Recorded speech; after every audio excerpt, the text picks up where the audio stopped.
Welcome to the Expanding Worlds podcast. I'm your host, Deborah Caldo. And welcome to another episode in the Financial Future series. Planning ahead is never easy, and we all recognise that it's something that we need to be thinking about if our children are to live the kind of life we want them to live. And when it comes to the financial element of this planning, it is often down to us as parents or as guardians to put that plan in place, to decide, as I talked about in the last episode, the level of control and how the finances of our young person are organised. And of course, we play an important role in helping our children develop good money habits. But before I get into this episode, I quickly want to mention something else. This last week, a new book was released. It's called What's Possible? Planning a Better Future for Your Young Adult with Additional Needs. It's written by my partner and the podcast editor, Graham Caldo, and it's his story, it's our story, but it's also come about because of the amazing community of people I've been privileged enough to talk to on this podcast. The central idea is about creating a life plan around the four core areas of daily living, relationships, purpose, and financial. You can find it online on Amazon and other online bookshops. And if you're looking for ideas to help you plan out your child's future, then I honestly believe that this will be a useful resource. But back to this episode. This is the first of a two-part episode with Karen Hassett, the Director of Financial Education at PATF. The focus in this episode is the big picture, if you like, focusing on goals and priorities, talking about those first steps, things we all know we need to do, but maybe we avoid or just don't quite get around to doing it. But Karen also talks about how important it is to hit the easy button, to just get started and not to spend time feeling guilty about what you haven't done. Instead, start small and model the behaviour that you want your young person to repeat. The big thing that I got from my conversation with Karen in this episode is that by cracking open that door, even just a small amount, it gets you started. Because often around money, the hardest thing to do is to start even thinking about it. Because in effect, when you start thinking about it, you're thinking about when you're no longer around to support your child. That's not something any of us really want to do. But it's very much a necessary part of planning for the future we want for them. And getting the financial side of things in place can often be the most important thing that we do. One other thing to mention is that you should visit the PATF website and look at their resources on there, because wherever you live in the world, these are going to be useful when it comes to both planning ahead and also supporting your young person. And I've put all the links in the show notes as well. But rather than me giving away everything in this episode, let's hear from Karen.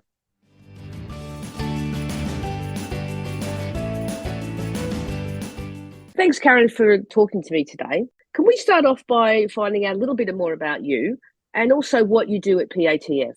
Well, first of all, thank you for having me. Very excited to be here. And what I do, I am the Financial Education Director at PATF. And that means I manage all of our financial education outreach and publications. So anything that comes out with regard to financial education. I have been an educator for years. I am a certified teacher. In addition to that, I've worked for financial institutions, and I've worked, in financial institutions as a financial education outreach and then manager. And I really was bitten by the bug many years ago. And I realized how difficult this is for many people, including myself. I had some financial hiccups, I'm going to say, in my 40s and realized the long-lasting impact that has. And if I can pull back the curtain for anybody to let them see how things work,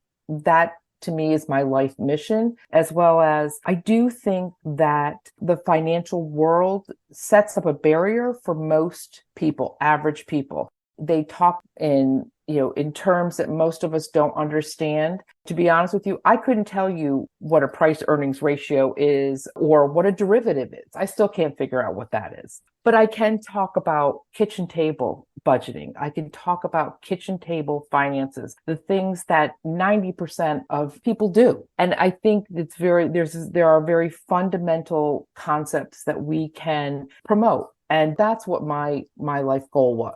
or had actually turned out to be many years ago. And I'm still doing it. And for me, for PATF, our constituency is individuals with disabilities. However, everything we do is applicable to everyday life for anybody, whether or not you have a disability. So I guess that leads me really into talking about that, because as a parent of a young person with additional needs, I have to make some financial decisions very early on about my daughter's future. And I think that's the situation with anyone who's looking after a young person with additional needs. So what would you say is the place people should start? Because people, as you just rightfully said, people are scared and they're not quite sure where to start. Should they start with their own finances and get those straight? Or should they be looking to some of the sort of, I guess, decision-making tools that are available? Let me sort of start at the beginning. I think it depends on when you start, the age of the child. I certainly think ideally it is perfect. It is great to start at the very beginning when your child is younger, giving them some responsibilities in the household and including them in your decision-making process. Something as simple as going grocery shopping, or I even love meal planning. It's not a stressful decision. Your child can be very active in planning the meals for the week. And that is a huge thing in controlling spending on groceries. So I think if you can, start young. And of course, it's always good to work on your end of the financial spectrum. Parents and families, or adults really, model behavior for children. So of course, if you're wanting to make some changes and introduce these concepts to your children, we also need to start with ourselves. And I also want to say, sort of a sidebar, it doesn't have to be complicated. It should be easy. It should be sustainable. It should be something that you can do every day. So if people are considering changes, hit the easy button, because if it's hard, we won't do it for any length of time. So if we're in an ideal world, yes, let's start with ourselves, because then we model this. And I would have to say, maybe even for our adult children, we still model those behaviors. And certainly when they're in those teen years, they see what we do. So as a parent, it is important to kind of get our financial house together. And also, you mentioned decision making. That is probably one of the biggest obstacles that people face when it comes to doing money. And one of the reasons I think decisions are so hard is when you are in a financially stressed situation, you aren't necessarily going to make great financial decisions. So we really do like to talk about decision making and a strategy for making decisions. I'm all for, in case you're not getting it already, I'm all for easy. I like guides. I like worksheets that help me figure out how to make decisions. It can be something simple as you're just laying out all your options, and then what are your priorities? And that's one of the things with decision making. We need to think about what is important to us, and not somebody down the street, not our, somebody, our aunt, our uncle, our mother, father. We need to think about what our priorities are. And in that decision making model, you consider your priorities and evaluate your decision. And it could be even something as simple as buying a pair of pants. What makes sense for me? And what are my priorities? What are the things that, my parameters that I need to think about? And it can go all the way up to, certainly, where do I live? I mean, we kind of, oftentimes when we're house hunting, we do sort of do a very loose decision-making process, but we can do that process for almost everything that has a financial component. And it's important for families to model how we go about making decisions. When it comes to decision making, though, is information easy to find, do you think? Because I think that's also the bit that people might hear about, all these different tools that they can use, but they, A, don't understand them, or B, don't know anyone that's used them before. So they then, again, you're saying pick the easy route, but I'm sure that, at least I can speak from our experience, it was never easy to do that sort of, I guess, planning for my own not being around. Right. And you're talking about much longer, much bigger decisions for sure.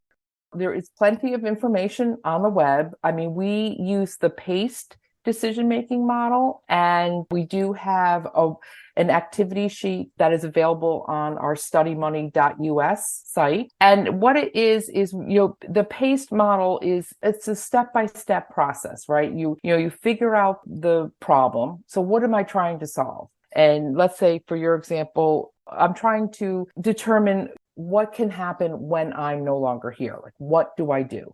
So then what you want to do is think about the parameters. What are some of the things? And this would involve research. We research what are our priorities. The priorities are, maybe I want my child to have an independent life, be able to have an apartment, be able to have transportation, and to have the financial resources that will support that lifestyle. And in that model, you consider all of those things. And the thing about decision making isn't a one and done. It has to be dynamic, right? It has to be something that we revisit every once in a while, maybe once a year. So, I mean, we use supportive decision making. And I mean, I have some of those websites. They're in our publication, Sense and Sensibility, A Guide to Money Management. There's actually a chapter 9, on adult decision making that gives some resources for individuals to support making decisions. Because again, this to me, it almost seems like a kitchen table, like a fundamental concept, but many of us, myself included, struggle with this. And really it's a process. It's something that we have to go through, and it's not always fun. Well, maybe it's never fun, to be honest with you, unless you're planning a vacation somewhere or a holiday somewhere. But, making a decision can be stressful. So we really like that model. We use it, we recommend it, and it's in our guide. There's a resource, as well as on our studymoney.us. There's actually an activity sheet that you can go through. And again, it's very simple, and, individuals can adjust and adapt as they need. The other side of that, one of the things that's really important going into making decisions is understanding your goals and priorities. And that's probably the first step that you need. What are my goals? What do I want to achieve? I mean, you're talking about estate planning or preparing for no longer being here. That's a pretty heavy and pretty big goal. So for people to get started, start with something that is achievable and what that might be. And I'm sure you can think of examples of goals that you had or you have, for your children that were achievable in short range. Sometimes those can just be pretty simple, and they should be achievable. And then you can tackle the big goals. Get practice with making decisions about things that are not quite so overwhelming or not so heavy with financial implications. Because it's so heavy, and I totally agree that it is quite a heavy thing to think about, and no one wants to talk about their own mortality. But do you think that's why people don't do it? Because there does seem to be a lot of situations where people clearly haven't planned, and it has much more longer term negative impacts on the person that they really would have wanted to plan for. Yes, to all of that. It is has such consequential implications.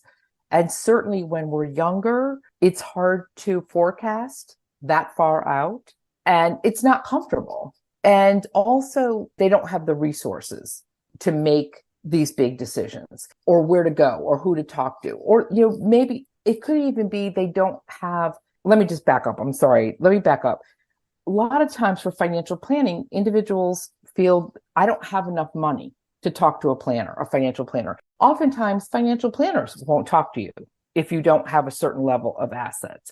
So getting even in the door is hard. I think for many of us, we don't even know where the first step is. We don't even know what the first step will be. And that's why I love what we do at PATF with regard to financial education is we provide those first steps. We provide a very basic, fundamental, simple approach to getting our financial house in order. And I think what happens is once you crack that door open, there are so many more possibilities beyond that door. I don't know if you experienced this, but when I was newly in my careers of many, you hesitate to ask questions because you don't want to appear not knowledgeable. You don't want somebody to think, oh God, what, they don't know that. However, the more experienced you get, the more questions you ask because you feel comfortable enough to ask those questions. And that's where we're trying to get people, is to be comfortable enough to say, I don't understand this. Can you explain this to me? There are so many things I do not understand about Wall Street or the stock market, but I'm okay with that because I understand how to pay my bills, how to save money, and how to live within my means. And that's really all I need. And to make sure that I save enough for when I do retire. So it's really more just making these things approachable and just cracking that door open a bit. So then people will feel comfortable and find a resource. And once you find one resource, it begets other resources and you build our network. And that is important. But again, I don't want it to be overwhelming. It just can start with the smallest of steps. And the smallest of steps could be just getting your financial house in order, understanding where you're spending, where your money's going, understanding, how much you have left over at the end of the month. So for example, if you're looking at trimming credit card bills, okay, what are your essentials that you're spending on? Look at those. Then what money is coming in? Do you have a positive or a negative amount? And are you using credit cards to extend your income? And just getting that understanding, that clarity, I think is really important, even before you make these big decisions about how you're going to, or how your child is going to take care of themselves when you're not here anymore. Because that's a big leap to go from not ever doing anything about your finances to plan for when you're no longer on this earth. I think parents, especially parents who have children with disabilities, there is so much more on their plate, especially in the beginning years, that this would be something that can be pushed off. And our goal is to get people to think about money and have an understanding of what their money journey is. Yeah, I kind of think that what you've just said there about people don't want to think about it because it's just too overwhelming. So what you're suggesting is to take those small steps. Yes. And at least you've done something, which I think it's a really good analogy there about opening the door a little bit. Yes. Because a little bit can lead to so much more. And I mean, a little bit like how I found you guys at PATF, it was just research. It was just looking for something else when I came across PATF and then you, and it's kind of that sort of situation. So we'll put links in the show notes to all the resources that you've got available on the website. But if you had to give people advice, one thing to do, apart from starting small, is there something that people can be doing, I guess, to educate themselves that it's not that scary? Because I think that there's still those barriers, and I think you've already touched on it as well about the financial advisors. We won't see you until you've got enough money. Well, how do you get enough money if you don't have some advice, if you've never got any? And most people don't have a financial education at school because that's not how schools work. Right. But how do people get started with their education? Apart from obviously the wonderful resources at PATF, which they can use. Is there something that people can be doing? My first caveat here is we need to be forward thinking. We need to give ourselves grace and understanding and compassion about the decisions that we've made in the past. They're in the past. There's nothing we can do about them. So we need to give ourselves a little grace. I also think if you are in a partnership, we try to include the partner, because I do believe that, what's that adage? It's not misery loves company. We do better if we have an accountability partner.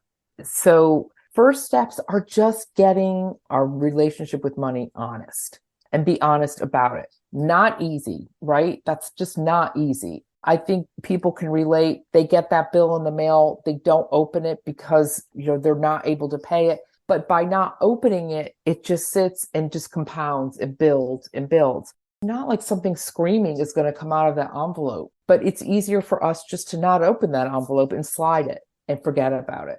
So the very first thing is just give ourselves some forgiveness and understand what we did in the past is in the past.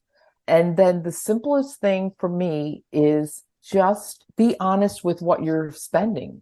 It's the simplest, easiest first step. Understand where your money is going. Buy a cheap notebook and start writing things down. I am a firm believer, and I do think that our tech world has pulled us away from this. I am a firm believer of writing things down if you can. Somehow record it. Whatever your capability is, record it. Because when it comes from your brain into whatever form it works for you, then it becomes much more real. So that's what I think is the very first step, is just really forgiving yourself for past transgressions and stop judging yourself about your skill set when it comes to money, because you're right, money is not taught to us. And if we didn't have a good role model, then we had nobody that would be teaching us how to do these things. I really do believe that there is power in knowledge. Knowing where you're spending your money is hugely powerful and also eye-opening. I mean, I still do it. I still track what I spend because, like, my cable bill, when did that go up? I pay all my bills automatically just because that works for me. But again, you detach. And that's what happens, I think, when we don't have paper money or coin, we get detached from our spending. So it really is helpful to reacquaint yourself with the money that's going out.